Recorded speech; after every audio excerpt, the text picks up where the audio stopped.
What if cops could legally make money from drug deals? And what if they were the ones doing the selling? Well, it's actually happening in one Florida city, where drug sting operations, often cooked up at family-friendly restaurants, are raising millions in revenue and serious questions about crime fighting. Here's ABC's Matt Gutman.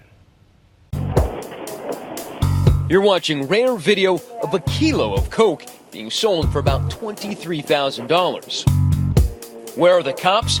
They're in on it. The guy in the right in this video is a police detective playing the part of a cocaine dealer. The man on the left is the buyer, and the two with their backs to the camera are the paid informants. This is called a reverse sting. The cops aren't buying the drugs, they're selling them. It's a controversial tactic in which cops lure in potential buyers who drive or fly in from all over the country with wads of cash. And in most cases, the cops keep the cash and the buyers' cars and pump millions of dollars into local coffers. And according to the buyer in this case, Gus Borjas, the business ran like clockwork. And is he convincing? Did you ever suspect him of being undercover? No, I didn't. Not at all, no. I honestly thought it was a real deal that he was doing, you know? But this isn't a seedy part of the Sunshine State, but Retirement Central, Sunrise, Florida, home to a giant shopping center, coral-colored homes, and lots of drug busts. 1, 2, 3, there you go. Borjas is a nurse by profession, the father of two from Homestead, Florida, who on this day carried a satchel stuffed with $23,000 in cash. He said he'd been convinced to go by a friend. Did you think to yourself at any point, how on earth did I get myself involved in a drug deal? Yeah. Yes, I did. I mean, afterwards, but I mean, it wasn't easy for the informant to convince me, but he managed to do it. It's risky business, and in sleepy Sunrise, these stings have become big business. Borjas says he was there because a man owed him money for 5 years and told him this was the only way he'd ever get paid back. So you're no Walt White from Breaking Bad. Exactly. Right? He walked straight into a trap. The female paid informant aggressively draws the reluctant Borjas into the action. In order for them to keep the money, they have to make it look like I'm buying the drugs. There she goes, you know, see? So now she's digging into your She's bag. digging into my bag, yes. Taking the money out. Because she's not taking no for an answer. They're not taking no for an answer. They don't care whether I'm a drug dealer or not. They just want the money. Finally, the woman physically puts the drugs into Borjas' bag to establish possession. He's seconds away from facing a possible mandatory 15-year minimum sentence for trafficking narcotics.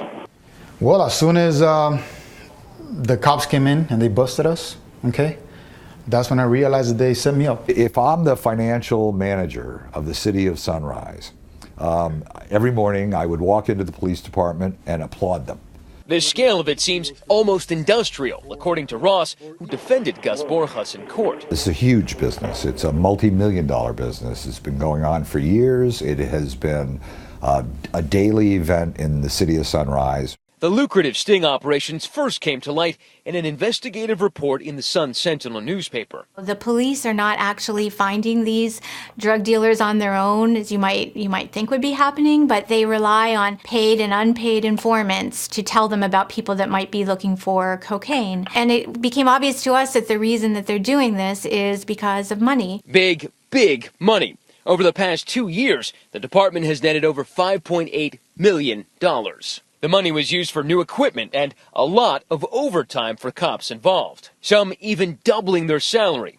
The laws even permit non-monetary assets to be seized from suspects. They take their cars and jewelry, and maybe even one fellow told us the police said, "Hey, I like the sunglasses you're wearing," and snatched them. But it's not only the police officers who are raking it in. An unknown woman, Sunrise records show, made a total of $800,000 over 5 years as an informer. But the town's mayor defended the practice and the cops, denying it's about money. We're effective. We're getting these people off the street. And what You're saying it has nothing to do with the money? I'm saying it has everything to do with fighting crime. And I will tell you this. It is a tool that fights crime. The suggestion that somehow getting the money out of a drug deal is a bad thing is wrong. We know that one way that you tackle a drug organization is to find out how they're supplying the money and how they're getting part of it. This is one way to do it. Ultimately, Borjas got his $23,000 back, and the prosecutor gave him a plea deal on a solicitation to purchase cocaine charge because the informant may have gone too far. These people only get paid if the deal goes down. Gus isn't the one who pulled off his backpack and opened it up. The informant did. She takes his backpack off, she unzips it, she's reaching in for the money. Gus isn't the one who took the cocaine. She took a kilo of cocaine, stuffed it in his backpack. Here's the backpack, go get arrested. What did you feel once you realized that they did this to a lot of people? Well, you feel like it's very unfair because, I mean, why should you go to jail if you're not a criminal? Why do they have to make up cases, you know? I mean, only criminals are supposed to go to jail. Mayor Ryan says that with reporters breathing down their necks, revealing informants' identities and undercover locations, the reverse stings have stopped. He said the department will go back to doing what it always did, fighting crime inside Sunrise. For Nightline, I'm Matt Gutman, Sunrise, Florida.